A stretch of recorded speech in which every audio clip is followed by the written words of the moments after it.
really proud of these guys. Lose those 3 guys and be down 4 and have to get stops, which we weren't getting really. And they just got back, and Bryson did a great job defensively, and Buddy has not played it forward, but he got back in there, did a pretty good job. We got a couple key turnovers there and turned them around to the other end. This is the first game we missed key foul shots. We missed about 6 potential points, 2 front ends, and then a couple more. And yet, we were able to overcome that, and that's what you have to do in these games. They really played defense at the end. I mean, Jesse, it's fitting that we win the game on Jesse getting the ball to Bryson, and Bryson gets it in the basket. That was a heck of a play. 2 freshmen who don't play much. I don't know if you got a chance to ask him, but did Jesse intentionally tip it to Bryson? Oh, yeah, he was trying to get the ball. I don't know if he saw where it was going, but he was trying to hit it, and it happened to. We got a good bounce for a change. We didn't get some bounces for a while. Marek was never out of bounds, and he doesn't get technicals. I mean, you can't point up the thing, but he was never out of bounds. That's a hard call to take. Usually if you're out of bounds or close maybe, but he wasn't. You couldn't see the play because he wasn't out of bounds. And Buddy did a good job at forward. We'll maybe play that group some now. How much does Buddy practice at that forward spot? No, almost never. Almost never. You tell him anything at that point, hey, you're going to have to go back and play the back line, and here's how it works? He volunteered. So I said, okay, that's good. He knows how to play. Well, the crowd was great. It was the crowd.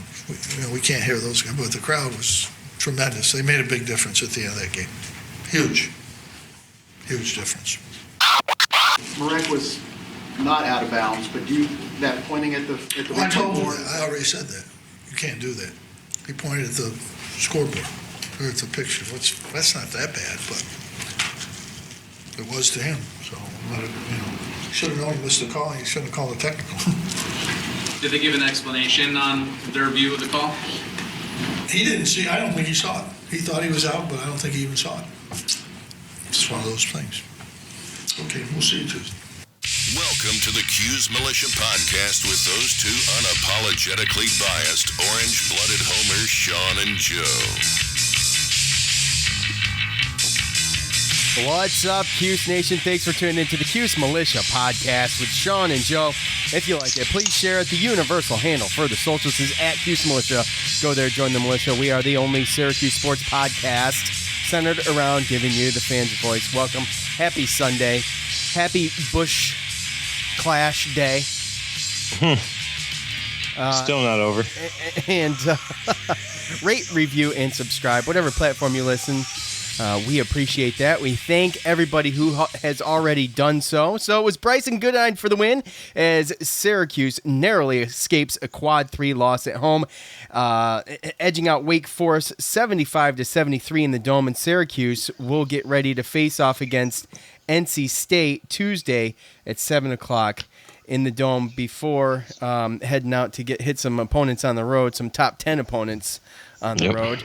So got another home game to look forward to, a team that we'll get into in the second half like we always do, but they seem, I don't know. I'll let Joe explain it. That's what Joe does. That's why I hired him. So that's so anyway. We want to get into all that. We're going to get into this. We're going to get to your feedback. You'll hear from us. We'll hear from you. But first, we're going to hear from the folks over at MyBookie. So listen, if you are interested in sportsbook betting online, I have a place where you can go, and I also have a deal for you to take advantage of. Look, the XFL is a thing now. You can bet on those games. You can continue to bet on college basketball. I think you can even bet on college lacrosse. College lacrosse has started up. So, attention. Pass present, and future MyBookie players. It doesn't matter whether you're an experienced player or a first-time customer. MyBookie welcomes all that come to play. So quit waiting around and sign up today. If you got any questions, as I've said before, MyBookie's patient customer service team can walk you through the process. They can answer any of the questions you have. And when you've decided that maybe it's for you and you want to try it out, take advantage of this offer. Just log on to mybookie.ag and make your first deposit using the promo code CHAIR. That's CHAIR. MyBookie will match your deposit dollar for dollar to jumpstart that bankroll. Just log on to mybookie.ag and make your first deposit using the promo code CHAIR, and MyBookie will match you dollar for dollar up to $1,000. Thank you, mybookie.ag. You play, you win, you get paid. MyBookie. So, a couple things real quick. The Orange Ladies, they edged out number 5 Louisville at home in the Dome today, 59-51. So, congratulations to them, getting the signature wins. Unlike, there you go. the men are still searching for their signature win, but the ladies, congratulations to them. It's a good game. So, Yep. Now. Let's see. I wanted to correct something I said before. Joe, we actually went over off the air at the end of the last show, which was when I said that our best win was against Virginia Tech. It is not. Virginia Tech is dropping like a rock. Our best win is actually against Virginia. So Yeah. To that point, anyway. So let's see. Let's get into this, and then we'll get into your thoughts. Syracuse was up by as many as 16 in the second half before finding themselves down by 4 with about five and a half minutes left, roughly. Barama, Quincy, and Mark, they rode the pine. Hughes threw up a contested 3 with the game tied at 73. It rimmed out. It was deflected by Edwards to Goodine, who scored the game winner for the Orange. And sometimes, most of the time, we don't get those bounces. It rolled just perfectly. Oh gosh, it could have been ugly. The good. Yeah. First of all, we won. It's a game we had to win. It was a quad 3 game. We had to win it. We had to. So we won. That's good. Buddy and Hughes, they did their thing. They combined for 43 of Syracuse's 75 points, 10 for 10 from the line for the first half. That's good. Syracuse finished from 80% from the line, which isn't terrible. It's okay. Even though, and we'll talk about a little bit about that on the flip side here. Even though it was late, Syracuse did manage to send Sarr to the bench with 5 fouls, and it was a little bit too late, but they still did it. And kudos. That's good. The crowd.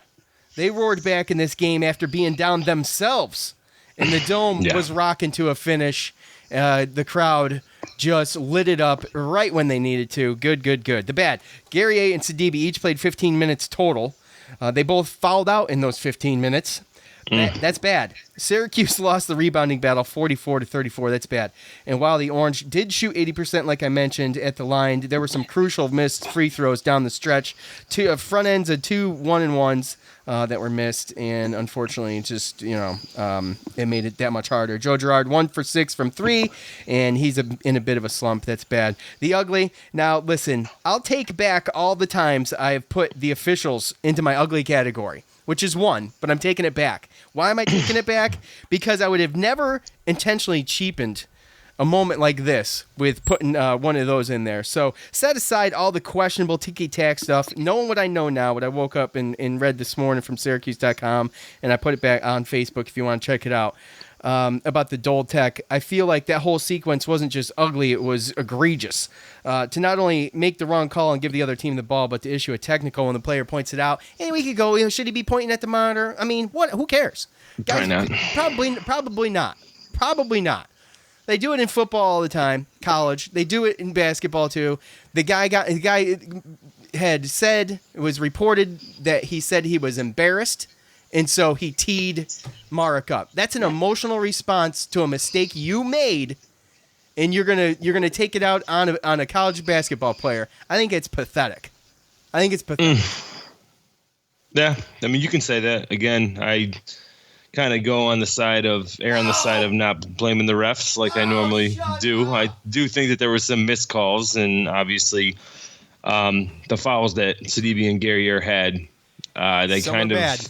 they kind of, well, you can say they were bad, and there were some bad ones, but they earned some of those ones. No, I'm saying they were bad. It was bad on them mostly. Right, yeah. So again, it was all just kind of situational in the way that everything happened that made it look really, really bad. I think the one thing that kind of made it bad was that you have the kind of the play where the guy pretty much blocked or put his shoulder into Buddy Boeheim, right? Oh my gosh, it was. They terrible. called the normal. They called the normal foul. Yeah. I mean, I saw another play where Dolzaj got pushed in the back, and Sarr ended up getting the rebound and putting it back for 2. So, I think there was definitely a little bit of the referees kind of taking away some of the momentum of the game and kind of prolonging it, so to speak. But I really, when I look back and watched it again, the one thing that I saw was that we were up 10, somewhere around 10 minutes to go in the second half, and we had a play where Gary Ayr could have bounced past it to Elijah Hughes. Yeah, had an easy layup for 2 to go up 12, and instead he ended up getting a charge. We don't get the 2. He gets his 4th foul. They come down and hit a shot. The next thing you know, less than 1.5 minutes later, they got it within 4. And well, that was White too. That was White. That was Andrew around White, the 9-minute 2 mark, threes, and yeah. somewhere in the 8-minute mark, you had Gary Ayr get his 5th, and then Sidibe come in 5 seconds later and get his 5th. So that whole situation, that whole 2 minutes from being up 10 and that play happening at 10 minutes, and then getting down to 8 minutes where you're down to Dolzaj as your only big man that normally plays with the other 2 fouled out.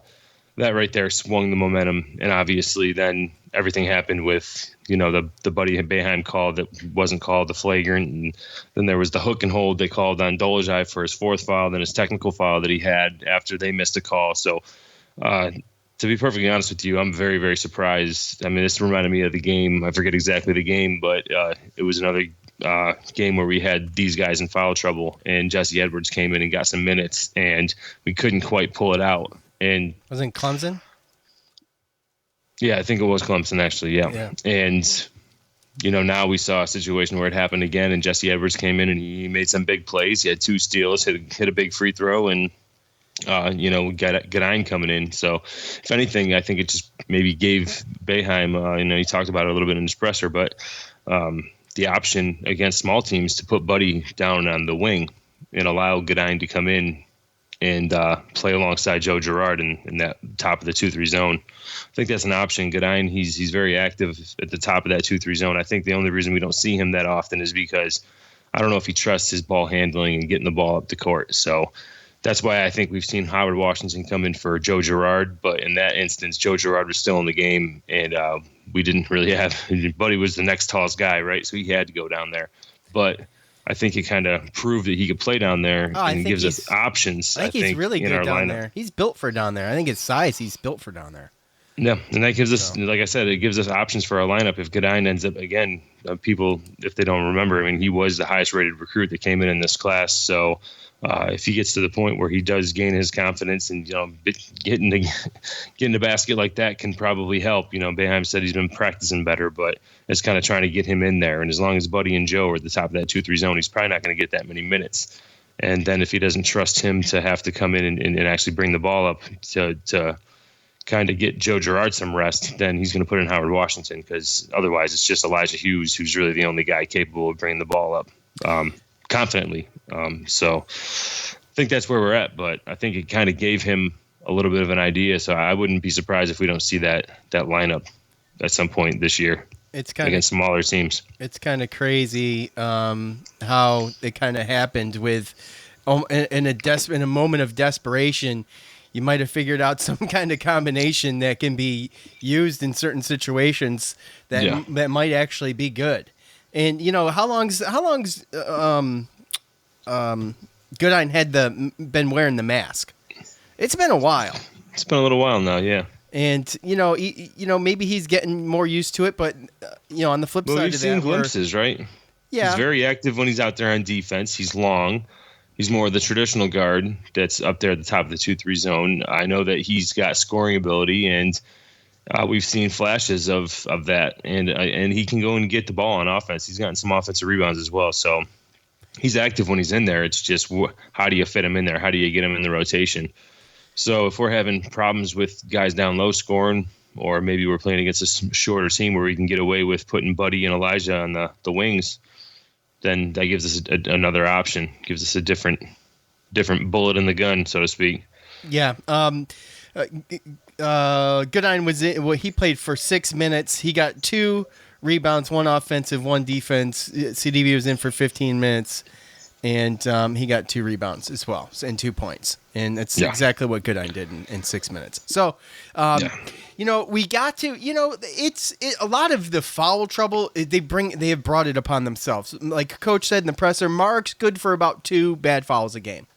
Whether it be over the back or grabbing for a rebound that's already been grabbed, some kind of reach in, some kind of. I thought the charge he tried to get was a little, why do that? Yeah, why bother? Yeah, exactly. Sometimes you just got to give up the play and maybe not give up, but you know what I'm saying. No, you just play make smarter it than tough. That. Yeah, make it hard. Make it hard. But don't foul. Yeah, and back to Buddy Boeheim getting tackled out of bounds. Like, that is unfathomable how that was not called a flagrant foul. That dude was not playing the ball at all. It wasn't even close. I don't think he ever touched the ball. He didn't go after the ball. He went after Buddy. And I'm like, I was, oh my gosh, man. I was so fired up and sitting here watching that. I was so pissed off. But, hey, look, this is a whole nother conversation if we lose this game. I'm so glad that we don't have to sit here and talk about how bad the officiating was in it being a loss. Because it honestly makes it that much worse, because I don't want to sound like I'm blaming the refs for anything, but it was clear yesterday. It was clear last night during that game how bad it was. And that is a veteran group of officials too. So I don't know where it's coming from. My brother-in-law texted me and he said, I was a lot younger, but I don't remember it getting boned on calls like this in the Big East, especially at home. And Joe, right. I mean, I don't remember either, but I don't again, I'm on the side of basically a lot of that was just the timing of everything, the timing of the Guerriere play and then the run and then some of the foul outs and stuff like that. Cause you really can't blame those refs for the calls they had when Guerriere and Sidibe fouled out. I mean, their last 3 fouls that they had were legit. It was kind of on us. I mean, I do agree that if our main guys and our Guerriere and Doja stay in there, then we probably win it. Obviously, a little bit more handily. But I think it was timing. The fact that I think the momentum kind of shifted when Guerriere got his 4th, and we didn't get that 2-on-1 basket, and then it turned into just situations where 2 guys foul out and then there's a call that they miss. And I'm not saying they didn't miss calls, but I don't think that it was as bad. As bad as it looked. I think it was a lot of just the timing of how everything happened with the run. And I mean, we wouldn't have looked at it like crazy if Wake Forest ever got within 7 points. Yeah. It's easy to blame the refs, like I said. And I mean, there was plenty of people talking about the refs. I'm sure we're going to get to that come fan feedback. So it comes down to what you said. Like it would have been a quadrant 3 loss. It would have been our worst loss. And in the situation we're in, we couldn't lose that. So no matter what happened, no matter how bad some people think that we looked, that was a must win and we got it. Yep. So speaking of fan feedback, here we go.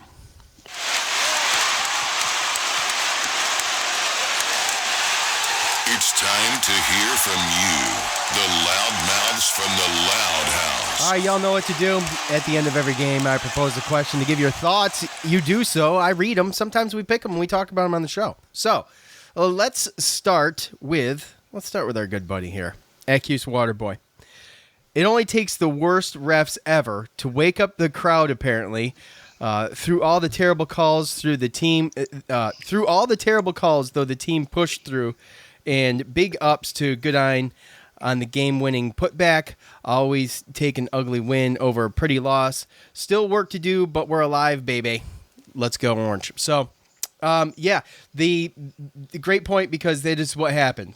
The crowd got upset with the officiating, and it woke the sleeping giant. Literally, just about sleeping giant. So they were fantastic to finish that game out. And I retweeted a live shot from like section 210 or something like that of that play, and in the crowd, it gave me goosebumps, man, when he's sitting there and filming that from the stands.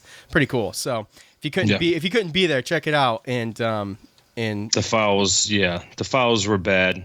It was, I mean, again, there were some bad fouls. I don't think overall. But there was a lot, even on Facebook, there was a lot. I don't know how many you have as far as on Twitter goes, but Steve Maley from Facebook, he's one of three who said something about the refs, but I'm just going to pick one. Again, this game, officials are not up to the standard for a league at this high a level. Incompetent is a mild criticism. 15 of 20 fouls called are on our bigs. Bad game from Hughes and Doley. Hopefully that's out of their system. It's a win. Yeah, it's a win. You know, like I said, when I got to looking at the box score and I saw that Sidibe played 15 minutes and Gary A played 15 minutes and they both fouled out, that makes me extremely nervous. Oh, yeah. That is a big problem. That's got to get, and like Coach said in the presser, like he thought that this should be fixed. Like we should be learning from this already. These avoidable ones, they really have to be conscious of this stuff. Gary A not bouncing that pass over to Hughes was a terrible mistake. I was expecting that. That could have lit the crowd up too, by the way. You know, you know what I'm saying? And that's a good point too. With 15 of our 20 fouls called were on the 3 that fouled out, right? Yeah. So, and I mean, I don't really know how much this is a bad game from Hughes. I don't know how bad of a game. I mean, he could have shot better from the field, but I think he shot pretty well from the free throw line. 11 of 13, if I'm not mistaken. Yeah, and 11 of 13. He did have 20 points, and he was really I mean, I know he had a couple kind of bad shots, but there was definitely, you could see him trying to get to the free throw line, draw some fouls and stuff like that. So I thought that there was some smart plays out there by him at the end of the game to keep us in it. Probably his worst shot of the game was the last one he took. Yeah, probably. Right? Up until that point, he was doing well at pump fake and getting people in the air and getting to the free throw line. So yeah, he did a fantastic job one time towards the end of the game there. And, 11 for 13. When you look at the fouls and you say, hey, it's 80%, it's not bad. It's really not bad. Like, I'm okay with that. And it wasn't bad. It was Gary A, 7 for 8. That's really good. Elijah Hughes, 11 for 13. That's really good. Dolezaj, 5 for 6. That's really good.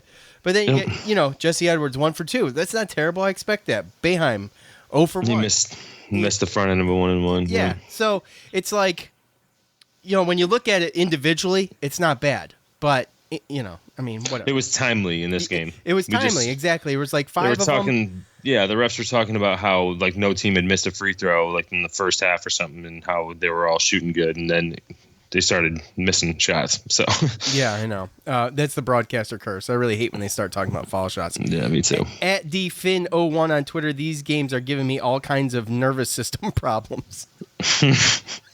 I love that. It's so true. Another exciting game. Even the game we lost, we were close and exciting. Even the games we lost were close and exciting. The bench came up big. The refs are awful in the ACC. Yes, the ACC refs, but the bench. Do you expect, Joe, to see, we touched on it, but do you expect to see this type of lineup, maybe Bryson getting some more burn over Howard? Bryson's a threat to score. And, Howard is great, is just, he's kind of like the maestro out there, orchestrating everything. But he's not a scoring threat. So when he's out there, right, he's not drawing that type of attention at all. But he does calm things down. He's got a way about him that just kind of organizes everything. So, but with what we've seen here from these two young men, you expect them to get in the rotations more or what? Maybe Goodine over Washington or what? Yeah, I mean, I still think Edwards is going to be a situation where it's going to be foul trouble. But Goodine, again, like I said earlier, he was our highest rated recruit. He can score. You can see the athleticism. You can see the flashes. And again, I just think it comes down to personnel and whether or not you want Elijah Hughes to have to be the person to bring the ball up on top of the fact that he plays 40 minutes and you rely on him so much. Now, if it's going to be a situation where they want to give Elijah Hughes a couple minutes here and there, drop Buddy Boeheim down to a wing, and then bring in Bryson alongside Joe, then that's something that he might flirt with. You never know. But Bryson Goodine, you can see the confidence. You can see that he's getting better. And coach has been talking about him in practice for the past couple of weeks. I just think that there's the difference between him and Joe and him and Howard as well. It's just the confidence within the coaching staff of him being able to bring the ball up without making mistakes. Yeah, which is important. And, I think Joe he catches a lot of flack because he's not scoring a ton of points right now. But last night, though, he had a couple bad turnovers, too, to top it off. Yeah.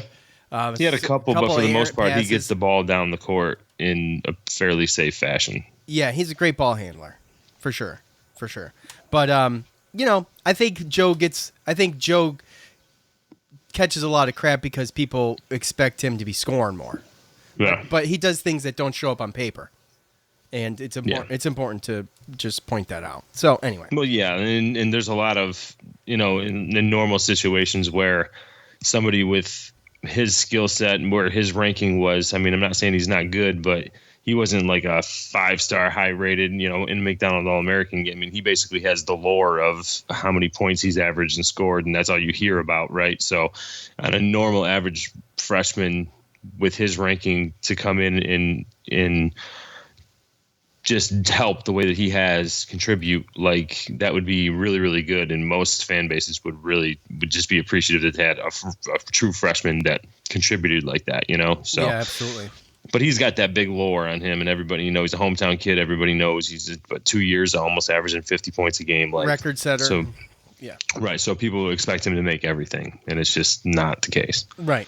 At Mahirio_10 on Twitter, I hope to God this game opens Boeheim's eyes on his bench. Edwards got his hands on so many passes on defense. Goodine was so active, so many encouraging things from them. Saved Cuse from a disastrous loss. Yet the one thing, when Dolerzai follows out, Joe, and I'm like, oh, here comes Jesse Edwards, and I'm just like shaking my head. I'm telling my wife, I'm like, oh my gosh, this is going to be bad. Yeah. And we are down. It's not like we were trying to hold on to a lead. We had to come back.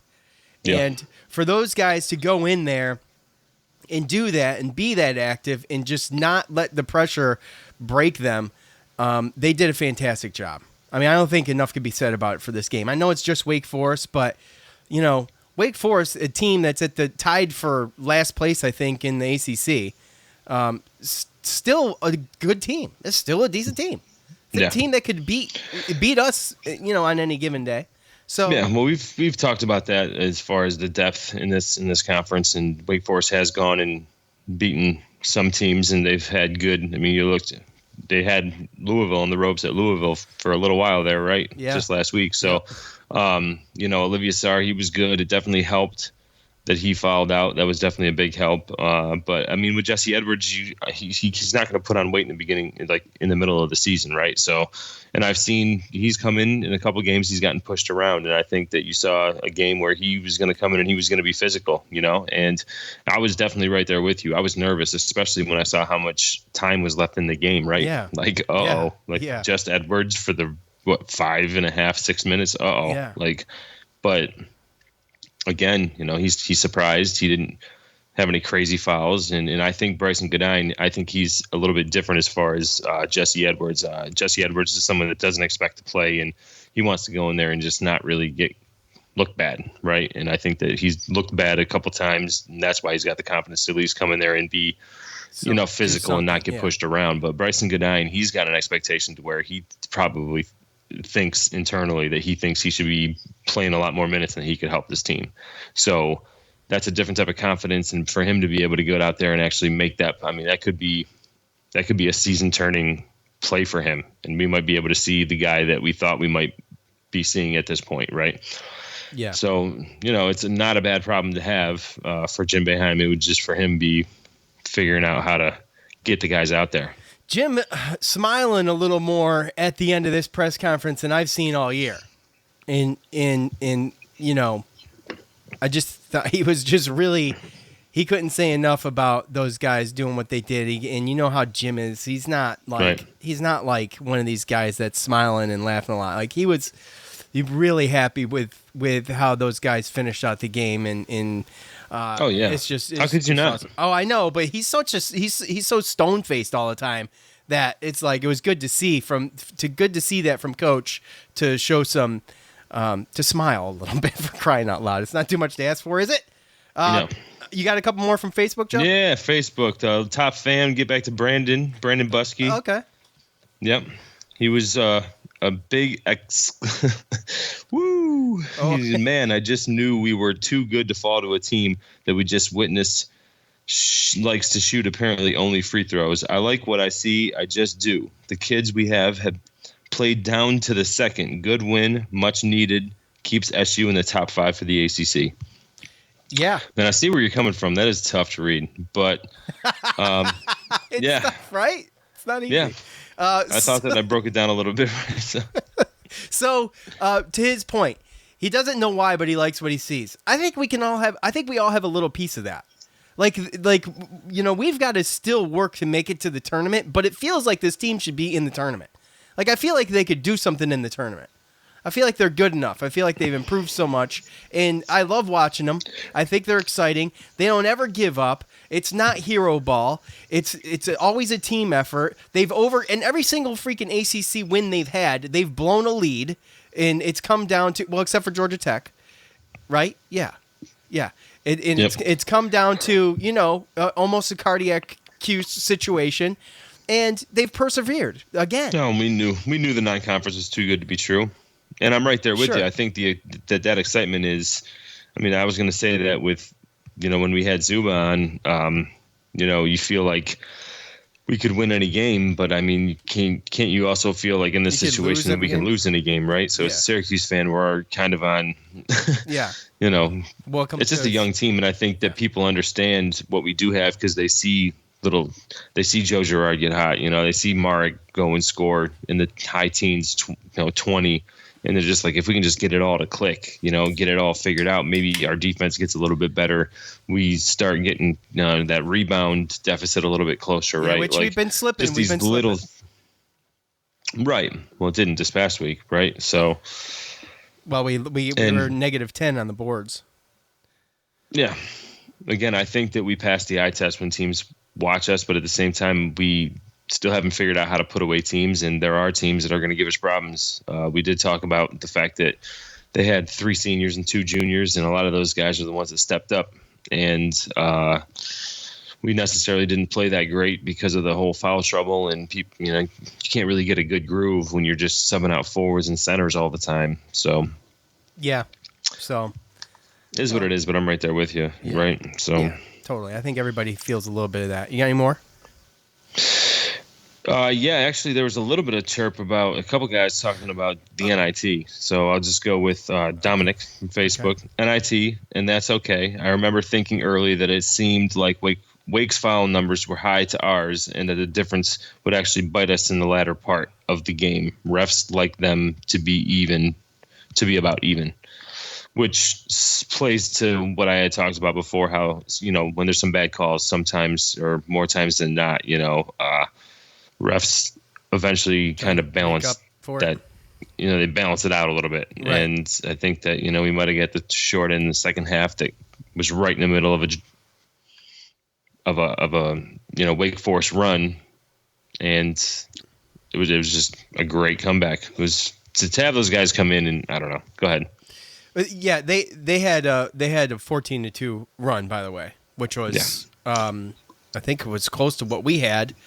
If you coming into the second half, no, we had an 8-0 run going into coming out of the first half, going into the second. But anyway, I think at some point it was 20-4. Yeah. Well, okay, good point. Well, to his point though, that's very observant of Dominic to think, oh man, Wake's got way more fouls than us. Get ready, right? Is that what he's saying basically? So, I feel like sometimes they even some stuff out too, but it wasn't even necessarily the number. It was like how and why for me.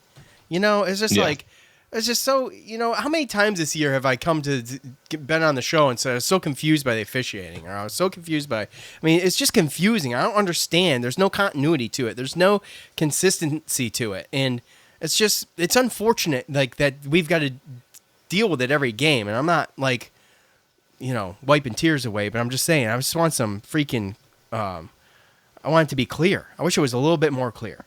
Anyway, I think they should be able to play a little bit. But to your point, what was the game where it got a little bit out of control? What was that? Remember when they actually let them play? Pittsburgh or Notre Dame? It's one of those two. But yeah, kind of like a balance between that. But real quick about Joe, too. When we were talking about Joe earlier in the things that he does, it's been a while since we've had a guy that's chippy. Now, Joe is a counterpuncher type guy. He's not going out there and chipping for no reason. He's usually chirping back to somebody. You know what I'm saying? And that's another thing. That's another thing I love about Joe Girard. I know a lot of fans don't like that stuff. I've seen it on social media. They wish he'd keep his mouth shut. But you know what, though? I love it. I love it. It's been since Eric Devendorf, really, since we've had one of those guys. Frank Howard kind of did it, but Frank Howard started stuff. I don't like that. You know what I'm saying? I don't like that, but kudos to Joe for being a little chirpy. I enjoy it. All right, Joe. NC State will enter the Dome Tuesday, 62nd in the net, making this a quad 2 game for the Orange. Syracuse has lost the last 2 against NC State dating back to February 2018. You have to go all the way back to an overtime game in February of 2017 when John Gillen scored 43 points. Gillen hit 10 of 13 from the field, 9 of 10 from 3, and he made all 14 free throws in a 100-93 overtime win. You remember that game? You remember that game. There was a couple records in that game. I think the 14 for 14 from the line was one of them. So far this year, NC State is led by a couple of guards. 6'5", 210-pound senior C.J. Bryce leads the Wolfpack in points with 13.7 a game, and rebounds with 6.3 a game. Bryce shoots 48.1% from the field and is 36 from 3, so he can shoot the rock without a doubt. Markel Johnson, a 6'1", 175-pound senior, leads his team in assists with 6.6 a game and steals with 1.9 a game. He also follows up Bryce in scoring per game. As a team, NC State shoots 44.5 from the field, 70.7 from the line, and 31.9 from 3. So, Joe, got a team that is led by some veteran guys that have been around for a while, and they know how the game is played. Although we haven't played them much, they've seen enough of us to know, how to work the 2-3 zone a little bit. So, in a team that's kind of a little bit all over the place, reminds me a little bit of kind of like us. So I feel like this is going to be a tough game. It's not going to be an easy game for Syracuse. No, God, no. It's two teams that are in the same boat. Yeah. We're 14-9. They're 15-8. We're very close in the net ranking. We're very close in KenPom. They kind of have the same. They're a better offensive team than a defensive team. So, but they've had to go through a lot of different things this year. I know Braxton Beverly, their guard that comes off the bench, usually hits some timely threes against us every time we played in the past couple of years. I know that he's been kind of hampered a little bit all year. They had other guys that had random injuries. DJ Funderburk, actually. He's another one. Yeah, he just got hurt this past game, and they don't even know if he's going to be part of this game or not, which obviously, I'm not going to ever cheer for somebody to get injured, but, that just kind of helps our situation as far as it goes. But, like you said, having players like Devin Daniels and CJ Bryce, Markel Johnson. You're talking 2 seniors and a junior. Markel Johnson's tough. He's going to be a tough matchup if he ends up guarding Girard. He's the 6'1" senior point guard, and he's very aggressive and very athletic. So he could definitely be a problem. And he might not shoot a huge, great percentage from the 3-point line, but he can get hot, and he's done it before against us. And Devin Daniels and C.J. Bryce, the other two starting guards, they're both 6'5" and kind of like an Elijah Hughes type build. So those guys can shoot from the outside. They can create, and those are guys that you really want to kind of look out for because those are their main scorers. Funderburk was one of their main scorers, but again, if he plays, then that gives them somebody who can catch that ball at the free throw line, turn around and make that jump shot. And he's athletic, Payne on the boards. So that definitely helps us. But they do have a freshman forward, 6'11", 230 pounds, Manny Bates, who is definitely going to be another person that can definitely give us problems, but not necessarily offensively as skilled as DJ Funderburk as far as the jump shooting and stuff like that. And they do have a graduate senior transfer, Pat Andre, 6'8", 220 pounds. And he's another smart player, big body. But they will definitely be at a little bit of a disadvantage, especially offensively and depth-wise, if DJ Funderburk can't play this Tuesday. But either way, they still have guys that can shoot the three and get hot, and that's never really a good thing when it comes to playing against 2-3 zone, right? That's the worst thing, actually. So, Right. We're at home. It's a Tuesday night. I got, I don't know what if the feeling's going to be right Tuesday night. I don't know what the weather's going to be like in Syracuse. I know they did turn out, though. That Saturday game was 21,000. It's pretty good. So, again, though, Saturday night. But it was late. It was a primetime game, 8 o'clock. Yeah. So, we should be able to score. Right. And I guess my thing is stops. We've struggled. This team has struggled historically this year with being able to stop, with being able to make stops on defense. And, I don't know what they do to fix it, Joe. I don't know. Let me know if you have, any observations there. But, it's just that, when teams are feeling it once they get the zone figured out and they know where to be and they know how to work it and they know they can collapse it or this and that, kicking the ball out. Once they have a game plan, then they adjust. It's really tough. It seems like Syracuse has a harder time adjusting to their adjustments. So I worry about that with this team. You mentioned how close our measurables are, and that worries me. So, but this is a quad 2 game, Joe. Now, I know that I feel like this is a must-win. I feel like this is a must-win because it's a home game, but it is a quad 2, and they're solidly in the quad 2 area, for right now. So, I mean, I'm not. I don't see them falling out of that quad 2 area, right? Right, and, I don't either. And again, if a lot of this, what I predict and what we talk about, which is going to be tough anyway, is going to be based upon DJ Funderburk and if he's, his availability and how much he's going to be able to play. Because, if that's the case, then they really only have 2 forwards that they usually play and rely on that come in. And again, Andre, he's really just a heady kind of body. He's not a really big scorer or big stat getter. So they're going to be relying a lot on Manny Bates, and he's all over the place. He gets blocks, but he's a freshman.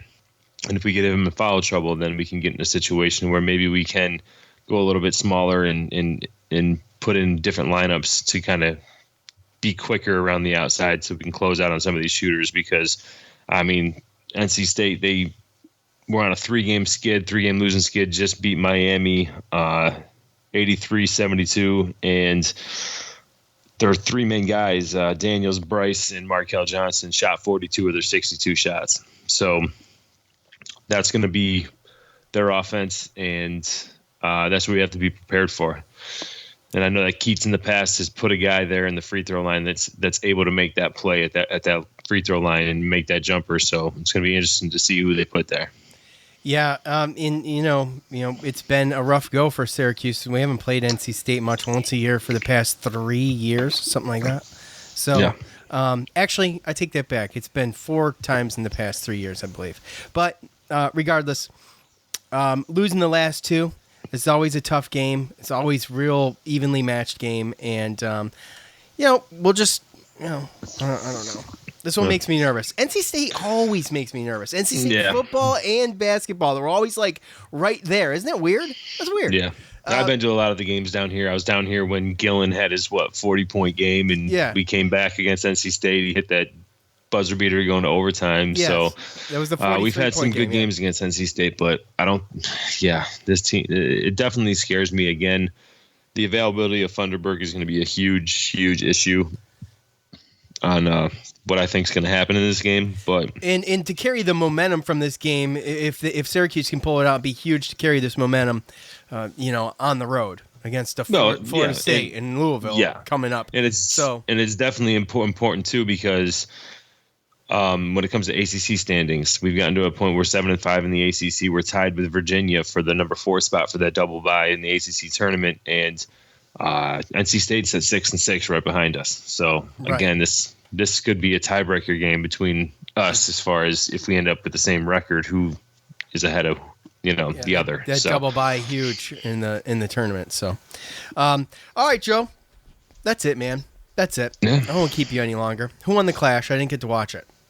Was it Chase Elliott? Jones. Eric Jones?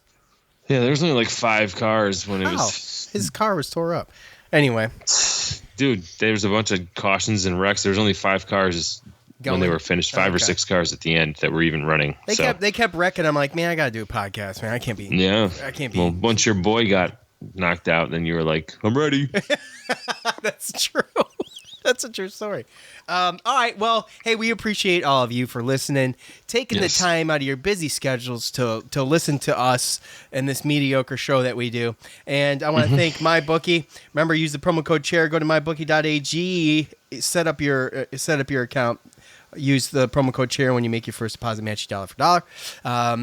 Got a new sponsor on the horizon. I can't wait to talk about. That's coming up. So. Keep your eyes peeled. It'll be fun. Are you going to talk to me about it first, or are you going to surprise me? You know about it. You know about it. I've mentioned it. Okay. It's been a long time coming.